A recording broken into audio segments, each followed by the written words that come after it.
वहीं श्री पेरुम्बदूर के इसी मैदान में रैली हो रही थी। यहां से बस 100 ही मीटर दूर जहां स्मारक बना हुआ है, मंच लगा हुआ था, इसी तरीके से रेड कार्पेट बिछा हुआ था कि खबर आई राजीव गांधी पहुंचने वाले हैं। सब तरफ हलचल मच गई। हर कोई राजीव गांधी को बस एक झलक करीब से देखने के लिए उतावला हो रहा था।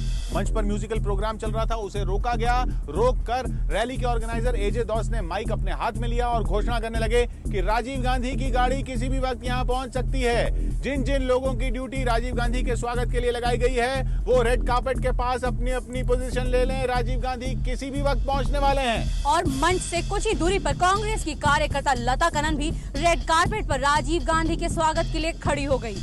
लता कन्नन के बगल में स्कूल ड्रेस में उनकी बेटी कोकिला खड़ी थी। वो राजीव गांधी को हिंदी में कविता सुनाने वाली थी। लता कन्नन और कोकिला के बीच कुछ पीछे की ओर मानव बम धनु इस तरह से खड़ी हो गई कि किसी की नजर उस पर ना पड़े। धनु के हाथ में चंदन की एक माला थी और उसकी कमर पर शक्तिशाली बम लिपटा हुआ था राजीव गांधी की हत्या करने के लिए।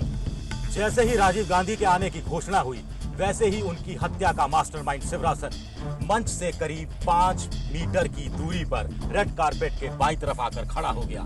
शिवरासन उस समय एक पत्रकार के रूप में वहां मौजूद था। राजीव गांधी के स्वागत के लिए जहां पर महिलाएं खड़ी थी, उन्हीं के बराबर में राजीव गांधी की सुरक्षा में तैनात सब इंस्पेक्टर अनुसुया मौजूद थी। धनु के पास ही तकरीबन 20 कांग्रेसी कार्यकर्ता भी थे। वो परंपरागत तरीके से राजीव गांधी का स्वागत करना चाहते थे। उनके हाथ में रेशमी शॉल और मालाएं थी। राजीव गांधी की हत्या की साजिश में शामिल फोटोग्राफर हरिबाबू भी रेड कार्पेट पर मौजूद था और वो मानव बम धनु और हत्या का मास्टरमाइंड शिवरासन की फोटो खींच रहा था।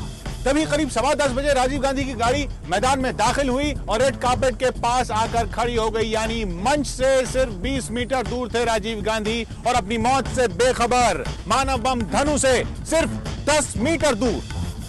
राजीव गांधी अपनी कार में आगे की सीट पर बैठे हुए थे। जैसे ही वो कार से उतरे, सुरक्षा कर्मियों ने उन्हें चारों तरफ से घेर लिया। राजीव गांधी अपनी बाईं ओर अपने से मिलने को बेताब खड़े लोगों से हाथ मिलाते हुए मंच की तरफ बढ़ने लगे। राजीव गांधी यहां पहुंचे तो एकदम आपाधापी मच गई। सुरक्षा के इंतजाम धरे के धरे रह गए। यहां पर रेड कार्पेट पर सिर्फ 23 लोगों को मौजूद होना था। यहां पर 23 से बहुत ज्यादा लोग मौजूद थे। जिन लोगों को राजीव गांधी का स्वागत करना था, उनकी जांच के लिए मेटल डिटेक्टर्स का इंतजाम था। मेटल डिटेक्टर्स के साथ 2 पुलिसकर्मी मौजूद थे, लेकिन उस रात मेटल डिटेक्टर्स का इस्तेमाल ही नहीं किया गया। इस बीच राजीव गांधी आगे बढ़ते हुए मंच के करीब पहुंच गए, तकरीबन 5 मीटर की दूरी तक। रेड कार्पेट के बाईं ओर कुछ कांग्रेसी कार्यकर्ता उनका इंतजार कर रहे थे स्वागत के।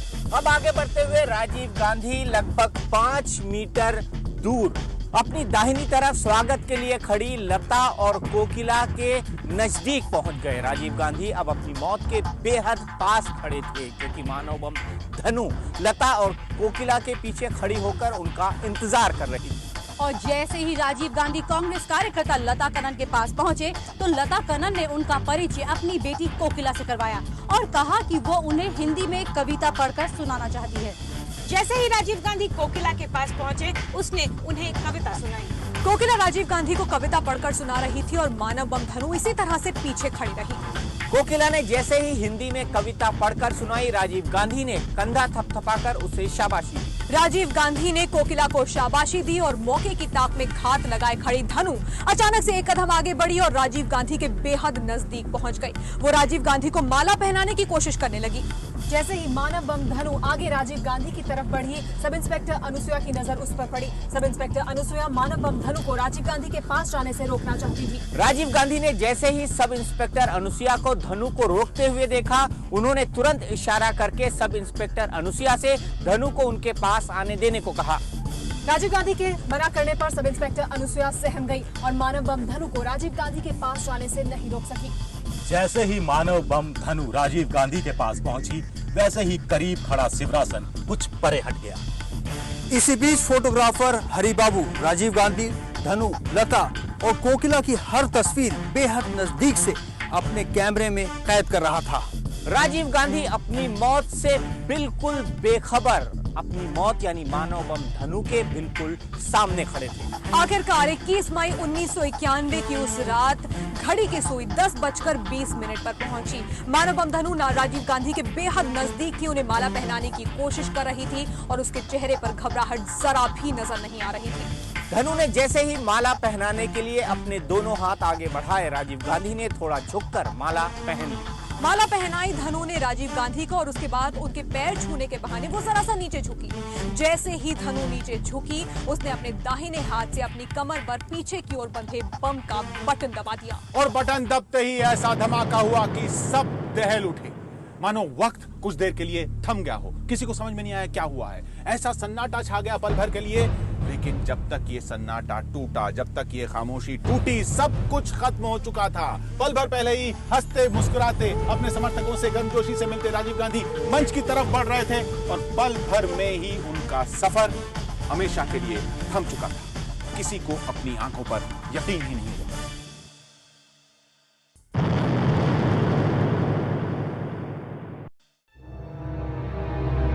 Everybody was flat on the ground. Then I was shocked and went and searched for Rajiv ji. It was a ghastly sight. I could only identify him by his shoes and the back of his head. I was always worried that something may happen to my husband.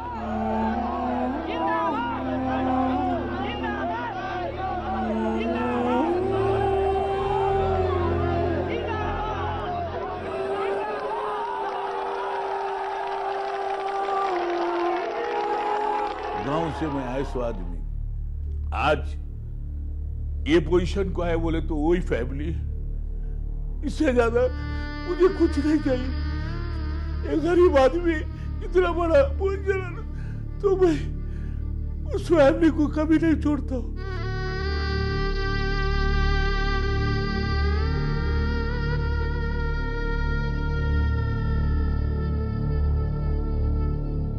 Well, I really sort of blanked out at that point. But later on, my daughter told me that when she came and told me, I said, I wish I had gone to Madras with her.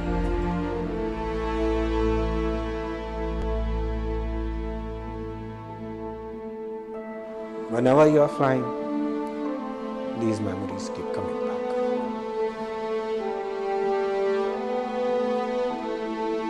I did not want my husband to become Prime Minister, and I was literally begging him not to.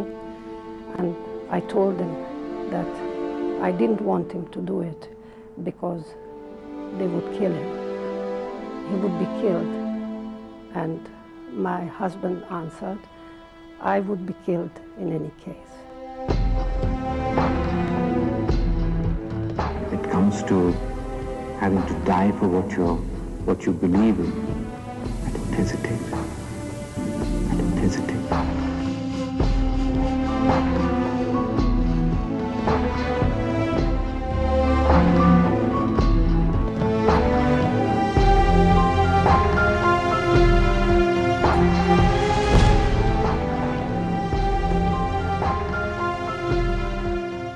20 मई 1991 को राजीव गांधी शाम के तकरीबन 5 बजे अपने निवास 10 जनपद से भुवनेश्वर और विशाखापट्टनम होते हुए श्री पेरम्बदूर जाने के लिए निकले।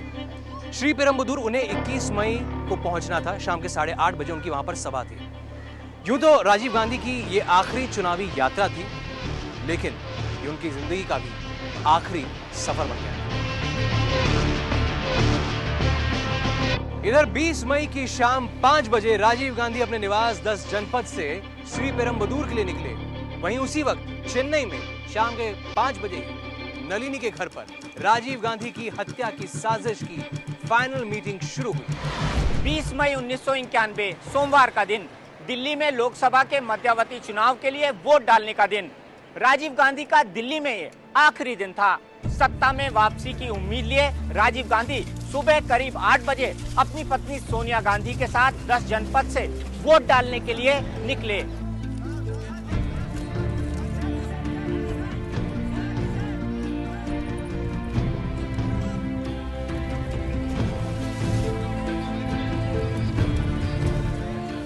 हमने देखा है कि वोट डाल के बाहर आ रहे थे, तो उनका चेहरा खिला हुआ था, वो मुस्कुरान थी।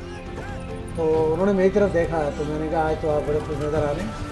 तो उन्होंने हंस के कहा क्यों नहीं हंसूँ, क्यों नहीं खुश हूँ, हम जीत रहे हैं।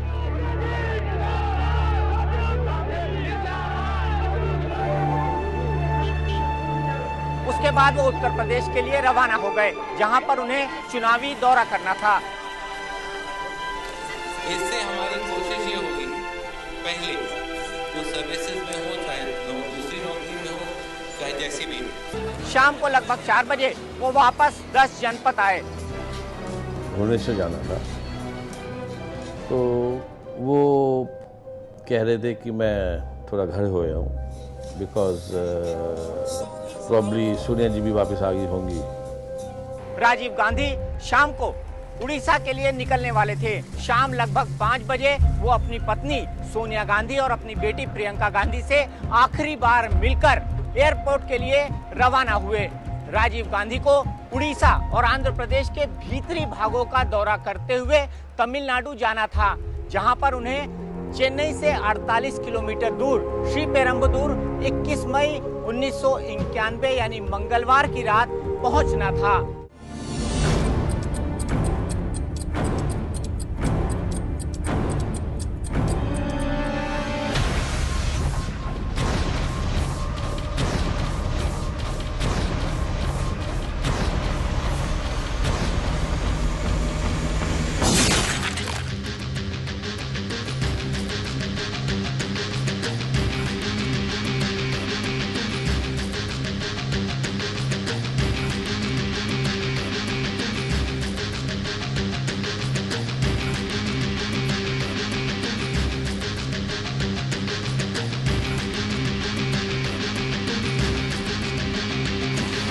उधर दिल्ली में शाम 5 बजे राजीव गांधी भुवनेश्वर और विशाखापट्टनम होते हुए श्री पेरम्बदूर जाने के लिए तैयार हुए, तो उनकी हत्या की साजिश रचने वाला शिवरासन, जो कि लिट्टे का सबसे खूंखार आतंकवादी भी था, वो चेन्नई में यहाँ मुथामिल नगर स्थित अपने इस घर से बाहर निकला।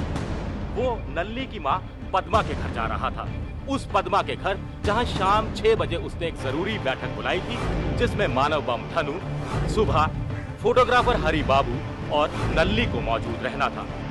मानव बम बनकर राजीव गांधी की हत्या करने के लिए श्रीलंका के जाफना से आए एलटीटीई की खतरनाक आतंकवादी धनु अपनी सहयोगी और एक और मानव बम सुबह के साथ चेन्नई के कावेरी नगर के इसी घर में किराए पर रहती थी। धनु को भी नलिनी की मां पद्मा के घर मीटिंग के लिए जाना था।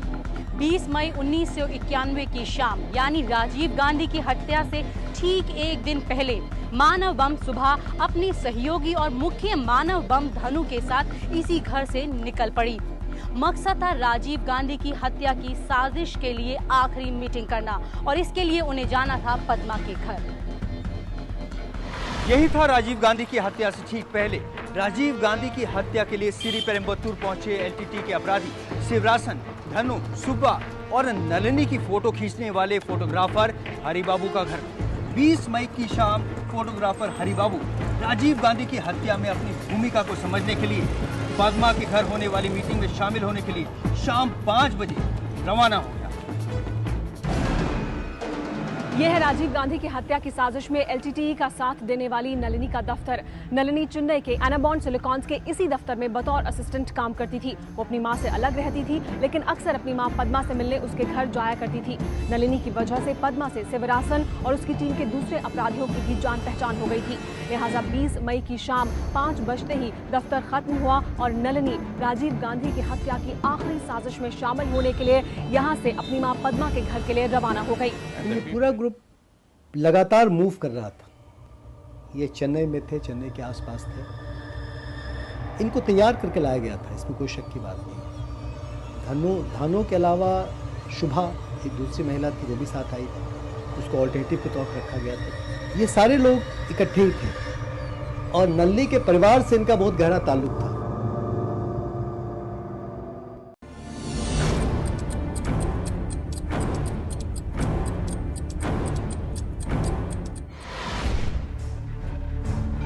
राजीव गांधी 5:15 पर इंदिरा गांधी एयरपोर्ट पहुंचे। ले लो, छोटा मुझे दे दो साथ।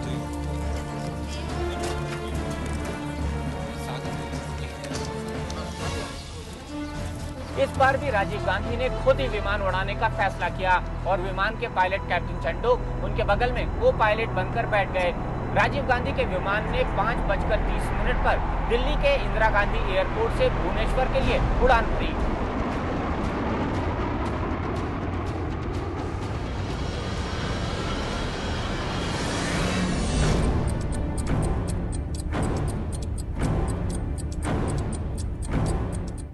इधर राजीव गांधी का विमान जैसे ही भुवनेश्वर के नजदीक पहुंचा, मौसम अचानक बहुत ज्यादा खराब हो गया। विमान का आगे बढ़ना खतरे से खाली नहीं था।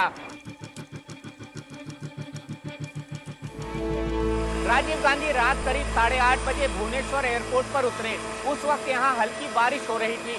एयरपोर्ट के वीआईपी लाउंज में कुछ देर रुकने के बाद राजीव गांधी कार से कांग्रेस के कार्यकर्ताओं के साथ होने वाली चुनावी मीटिंग में हिस्सा लेने के लिए रवाना हो गए। लैंड करने के बाद वो मीटिंग के लिए चले गए और अगले दिन का उन्होंने प्रोग्राम दे दिया हमको कि हम 7:30 बजे के करीब निकलेंगे। दिन भर की चुनावी रैली और मीटिंग को खत्म करने के बाद राजीव गांधी रात करीब 10 बजे भुवनेश्वर के इसी स्टेट गेस्ट हाउस में आराम करने के लिए पहुंचे।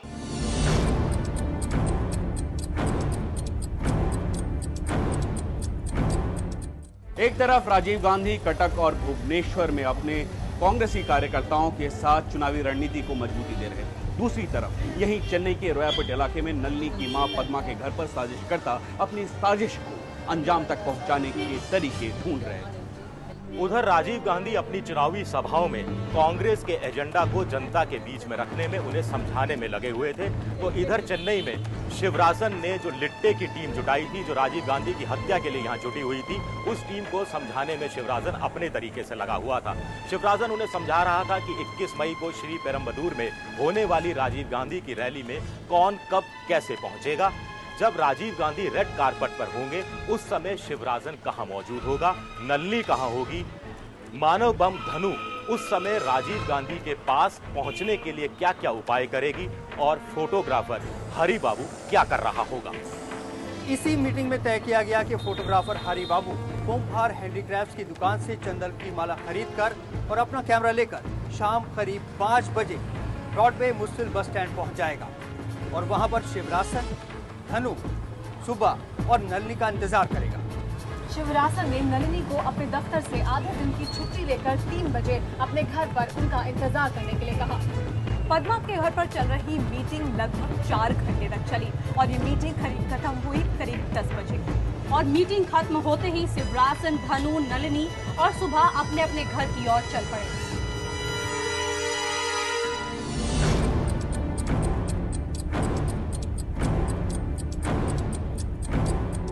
राजीव गांधी अब आगे के सफर के लिए पूरी तरह तैयार थे। तब तक राजीव गांधी के विमान के पायलट कैप्टन चंडोक, इंजीनियर आनंद वर्मा और हेलीकॉप्टर के पायलट कैप्टन त्रिहन तीनों वहां पहुंच चुके थे और सभी एयरपोर्ट के लिए रवाना हो गए। 21 तारीख को जो है हम लोगों ने जो यहाँ से निकले गेस्ट हाउस से, सिक्योरिटी भी कुछ भी नहीं था, बहुत नॉर्मल सिक्योरिटी था। उसके बाद वहीं फिर गए भद्रक। राजीव गांधी का हेलीकॉप्टर अब भुवनेश्वर से उड़ान भरने के लिए तैयार था। हेलीकॉप्टर में जगह कम थी, इसलिए राजीव गांधी ने विमान के पायलट कैप्टन चंडोक को निर्देश दिया कि वो बुल्गारिया की पत्रकार डनाइला केनेवा और उनकी टीम, सुरक्षा अधिकारी ओपी सागर, विमान के इंजीनियर आनंद वर्मा और उनके मीडिया सलाहकार सुमन दुबे को लेकर विशाखापट्टनम के लिए रवाना हो जाएं। जो विशाखापट्टनम का हवाई अड्डा है वो नेवल बेस है और वो 6 बजे बंद कर देते हैं, तो उसके बाद में हमें परमिशन नहीं थी उड़ने की।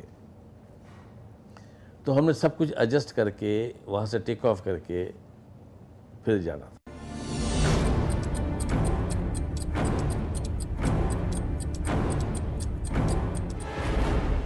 नलिनी सुबह करीब 10 बजे अपने दफ्तर पहुंच गई और दफ्तर पहुंचते ही तबीयत खराब होने का बहाना बनाते हुए आधे दिन की छुट्टी के लिए अर्जी दे दी। नलिनी की छुट्टी मंजूर हो गई। इधर फोटोग्राफर हरि बाबू दोपहर के 1 बजे चेन्नई के कुम्हार एम्पोरियम में इस तरह की चंदन की माला खरीदने के लिए पहुंचा। मानव बम धनु को राजीव गांधी को इसी तरह की माला पहनाने के बहाने नजदीक पहुंचना था। The first authorization probably they made it that if you have a rose garland, they will check it. So instead of that, it is better to have a garland of sandalwood, where nobody can suspect that something will be there or something. That was the design which was later on devised.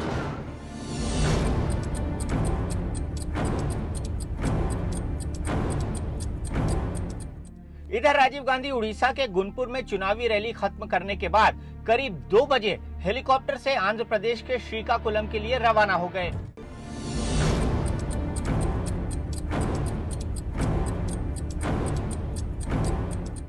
इधर राजीव गांधी 3 बजे श्रीकाकुलम पहुंच गए। श्रीकाकुलम पहुंचने पर राजीव गांधी ने अजीब सी इच्छा जाहिर की। वे धुले हुए कपड़े पहनना चाहते थे। राजीव गांधी की इस ख्वाहिश को सुनकर हर कोई हैरान हो गया, लेकिन राजीव गांधी ने जिद पकड़ ली। इतनी भीड़, इतने लोग, वहाँ पे ही चादरें लेके उसका एक स्क्वायर सा बनाया गया और उसके अंदर उन्होंने चेंज किया। दैट वाज वेरी स्ट्रेंज, क्योंकि वो पहले कभी उन्होंने कपड़े बीच में नहीं बदले।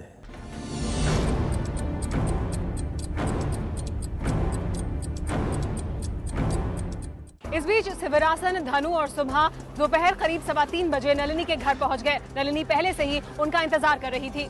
नलिनी के घर पहुंचते ही शिवरासन ने नलिनी से तुरंत चलने के लिए कहा। उसके बाद चारों यानी नलिनी, शिवरासन, धनु और सुबा ये पहले नजदीक के मंदिर गए और उसके बाद वहां से बस स्टैंड की तरफ, ब्रॉडवे बस स्टैंड की तरफ रवाना हो गए, जहां से उन्हें फोटोग्राफर हरि बाबू को अपने साथ लेना था और उसके बाद राजीव गांधी की हत्या के लिए श्री पेरम्बदूर रवाना होना था।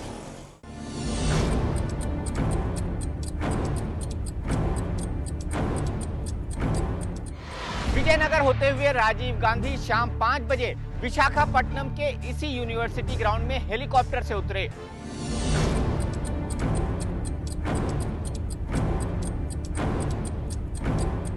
तय समय के मुताबिक शिवरासन, नलिनी, धनु और सुबह ब्रॉडवे बस स्टैंड चले आए। यहाँ पर पहले से ही हरि बाबू मौजूद थे। इन पांचों को यहीं से श्री पेरम्बदूर के लिए बस पकड़नी थी। राजीव गांधी की हत्या की साजिश रचने वाला शिवरासन कांचीपुरम जा रही ऐसी ही किसी बस में इस बस स्टैंड से सवार हो गया। वो पत्रकार दिखना चाहता था, लिहाजा उसने कुर्ता पजामा पहन रखा था। उसने कंधे पर झोला एक लटका रखा था। उसके हाथ में एक नोटबुक थी और उसके कुर्ते के अंदर उसने एक पिस्तौल भी छिपा रखी थी।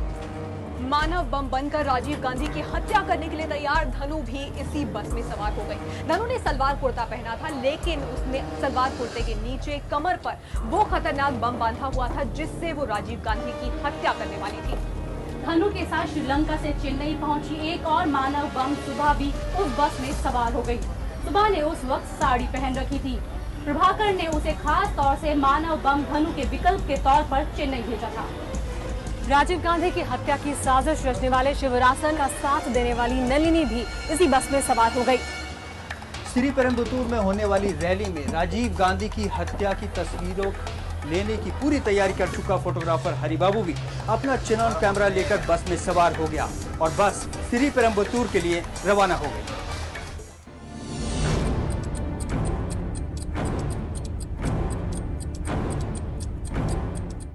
राजीव गांधी 5:50 पर विशाखापट्टनम एयरपोर्ट पहुंचे और चेन्नई जाने के लिए किंग एयर के विमान में सवार हो गए। लेकिन विमान के कम्युनिकेशन सिस्टम में एकाएक गड़बड़ी आ गई। विमान के इंजीनियर आनंद वर्मा ने इसे ठीक करने की बेहद कोशिश की, लेकिन वो ऐसा कर नहीं सके। तो उसको उस वक्त हम लोग देख दाख रहे थे। इसी दौरान में राजीव साहब आए, जहाज़ के अंदर आए। उन्होंने पूछा क्या हुआ, तो उनको बताया कि भाई पार्शियल इलेक्ट्रिकल फेलियर है और इस कंडीशन में जहाज जा नहीं सकता। लिहाजा राजीव गांधी को चेन्नई जाना मुश्किल लगने लगा। उन्होंने विशाखापट्टनम में ही रात गुजारने का फैसला किया। सबसे बड़ी बात, उतरते ऐसा पहला कदम रखते, अरमान बदमाशी करा ना तू, तेरी बदमाशी है। मैं डर गया, मैं बोला क्या बता, मेरी क्या बदमाशी, मैं पहली मरता एयरक्राफ्ट मैं कभी देखा नहीं, कभी मैं चढ़ा नहीं इसमें, मेरे क्या मालूम हो। तो हंसते बोले नहीं वो खराब हो गया, चल गेस्ट हाउस चलो बोला।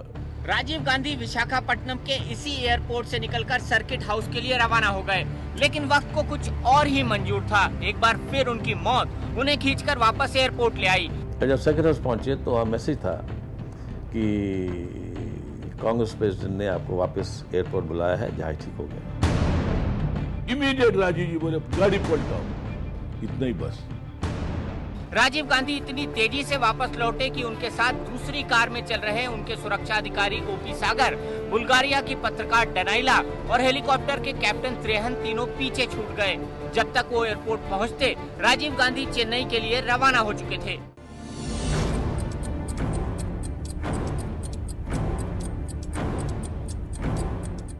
चेन्नई के करीब श्री पेरम्बदूर का ये वही मैदान है जहां 21 मई 1991 की शाम चुनावी रैली होनी थी। यहां से बस 100 ही मीटर दूर जहां स्मारक बन चुका है वहां पर मंच सज चुका था। इसी तरीके का रेड कार्पेट बिछ चुका था राजीव गांधी के आने के लिए इस मैदान में।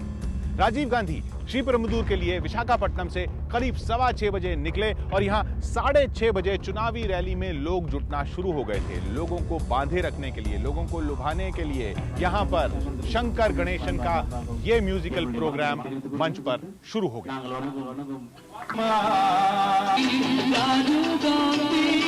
शाम तकरीबन 7 बजे शिवरासन धनु, नलिनी, सुभा और हरि बाबू को लेकर श्रीपेरुंबदूर चला आया और यहीं मैदान के ठीक करीब एक हाईवे पर उतर गया। श्रीपेरुंबदूर के इस मैदान में जहां पर करीब 100 मीटर दूर वो जगह है जहां अब स्मारक बना हुआ है, मंच बना हुआ था। मंच के सामने की तरफ से शाम करीब 7:30 बजे धनु, सुभा, नलिनी, हरि बाबू और राजीव गांधी की हत्या का मास्टरमाइंड शिवरासन दाखिल हुए।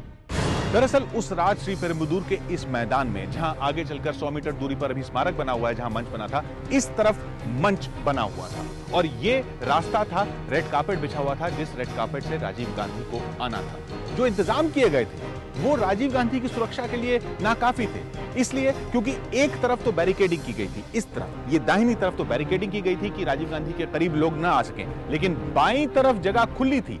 यहां पर महिलाओं को मिलना था राजीव गांधी से, महिलाओं ने फूल मालाओं से राजीव गांधी का स्वागत करना था और इसी जगह पर मानव बम धनु अपनी नजर लगाए हुए थी।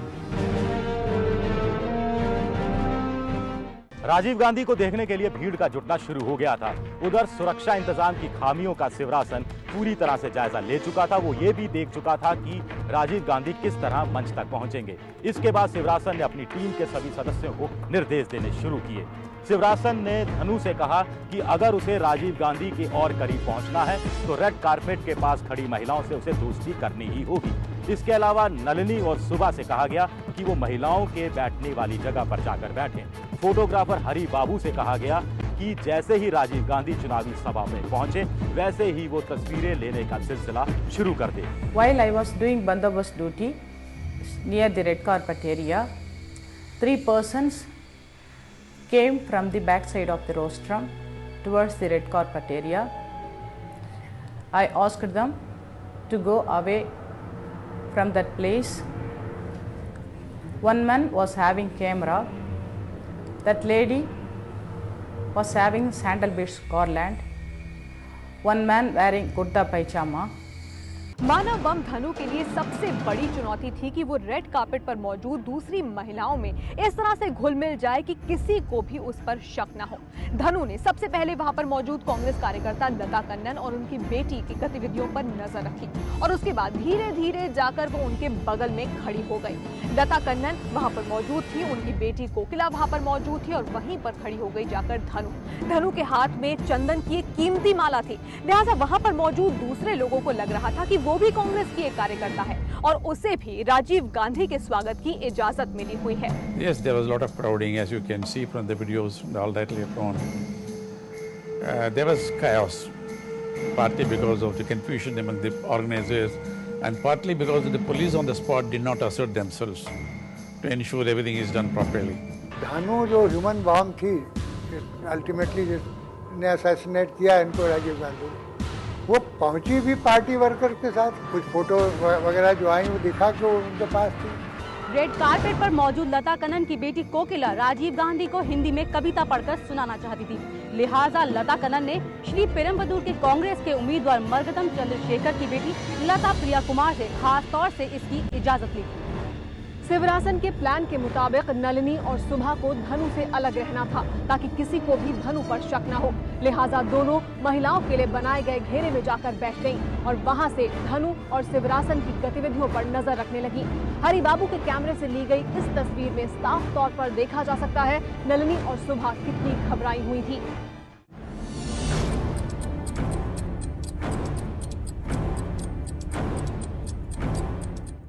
तमाम बाधाओं के बावजूद राजीव गांधी श्रीपेरुंबदूर जाने के लिए 2 घंटा देर से ही सही लेकिन चेन्नई एयरपोर्ट पहुंच ही गए। 21 मई 1991 रात करीब 9 बजे Rajiv Gandhi bullet proof Ambassador car में सवार होकर चेन्नई बेंगलोर हाईवे पर 48 किलोमीटर दूर स्थित श्रीपेरुंबदूर के लिए रवाना हो गए।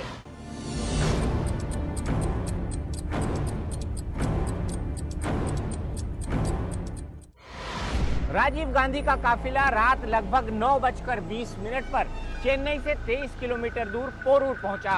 यहाँ पर राजीव गांधी के स्वागत के लिए सैकड़ों लोग सड़क के दोनों ओर खड़े हुए थे। राजीव गांधी अपनी कार से इसी जगह उतरे और वहाँ पर मौजूद लोगों को एक छोटा सा भाषण दिया। Thousands of people died, thousands have come as refugees, and now the solution seems nowhere in sight. Rajiv Gandhi की ये तस्वीर उनकी मौत से महज 1 घंटे पहले की तस्वीर है।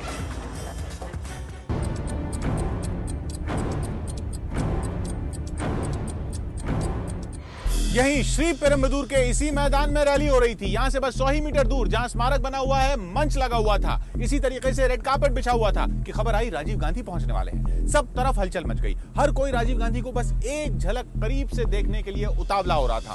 मंच पर म्यूजिकल प्रोग्राम चल रहा था, उसे रोका गया। रोककर रैली के ऑर्गेनाइजर एजे दौस ने माइक अपने हाथ में लिया और घोषणा करने लगे कि राजीव गांधी की गाड़ी किसी भी वक्त यहां पहुंच सकती है। जिन जिन लोगों की ड्यूटी राजीव गांधी के स्वागत के लिए लगाई गई है, वो रेड कार्पेट के पास अपनी अपनी पोजीशन ले लें। राजीव गांधी किसी भी वक्त पहुंचने वाले हैं। और मंच से कुछ ही दूरी पर कांग्रेस की कार्यकर्ता लता कन्नन भी रेड कार्पेट पर राजीव गांधी के स्वागत के लिए खड़ी हो गई। लता कन्नन के बगल में स्कूल ड्रेस में उनकी बेटी कोकिला खड़ी थी। वो राजीव गांधी को हिंदी में कविता सुनाने वाली थी। लता कन्नन और कोकिला के बीच कुछ पीछे की ओर मानव बम धनु इस तरह से खड़ी हो गई कि किसी की नजर उस पर ना पड़े। धनु के हाथ में चंदन की एक माला थी और उसकी कमर पर शक्तिशाली बम लिपटा हुआ था राजीव गांधी की हत्या करने के लिए। जैसे ही राजीव गांधी के आने की घोषणा हुई, वैसे ही उनकी हत्या का मास्टरमाइंड शिवरासन मंच से करीब 5 मीटर की दूरी पर रेड कार्पेट के बाईं तरफ आकर खड़ा हो गया। शिवरासन उस समय एक पत्रकार के रूप में वहां मौजूद था। राजीव गांधी के स्वागत के लिए जहां पर महिलाएं खड़ी थी, उन्हीं के बराबर में राजीव गांधी की सुरक्षा में तैनात सब इंस्पेक्टर अनुसुया मौजूद थी। धनु के पास ही तकरीबन 20 कांग्रेसी कार्यकर्ता भी थे। वो परंपरागत तरीके से राजीव गांधी का स्वागत करना चाहते थे। उनके हाथ में रेशमी शॉल और मालाएं थी।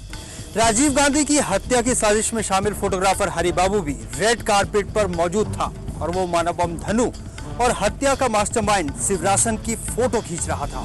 तभी करीब 10:15 बजे राजीव गांधी की गाड़ी मैदान में दाखिल हुई और रेड कार्पेट के पास आकर खड़ी हो गई। यानी मंच से सिर्फ 20 मीटर दूर थे राजीव गांधी और अपनी मौत से बेखबर। मानव बम धनु से सिर्फ 10 मीटर दूर।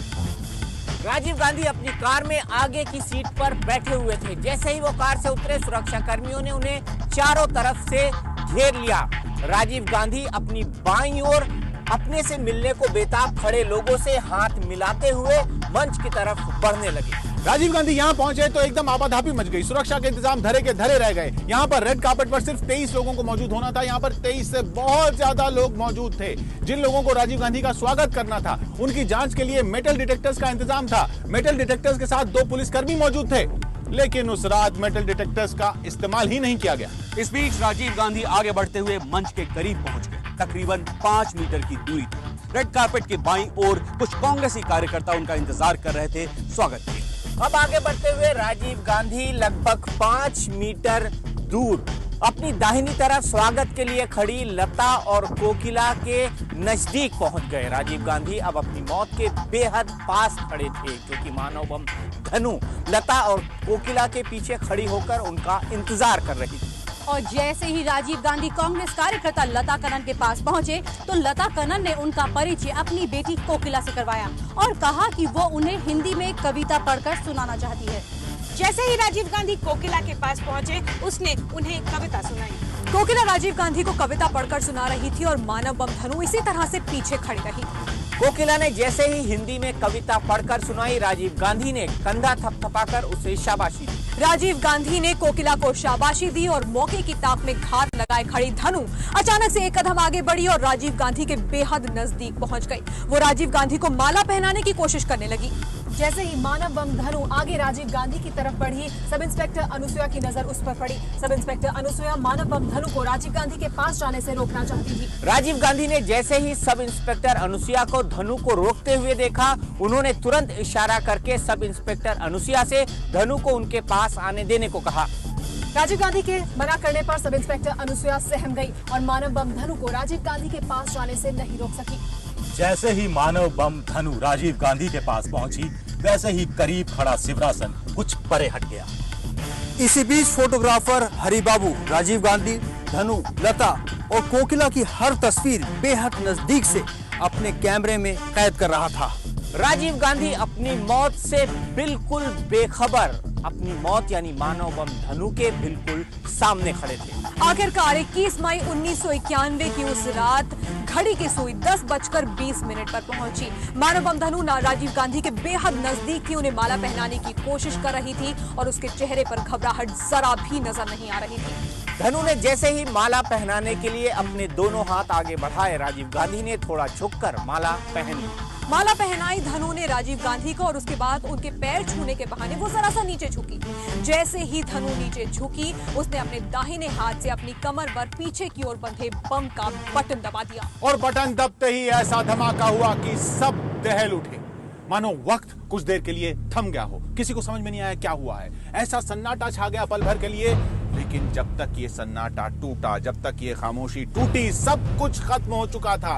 पल भर पहले ही हंसते मुस्कुराते अपने समर्थकों से गर्मजोशी से मिलते राजीव गांधी मंच की तरफ बढ़ रहे थे और पल भर में ही उनका सफर हमेशा के लिए थम चुका था। किसी को अपनी आंखों पर यकीन नहीं हुआ।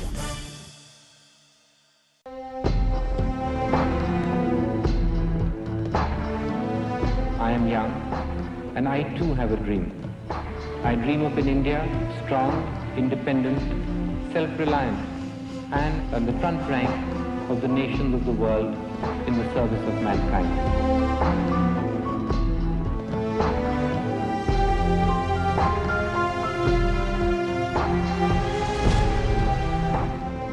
It comes to having to die for what you believe in.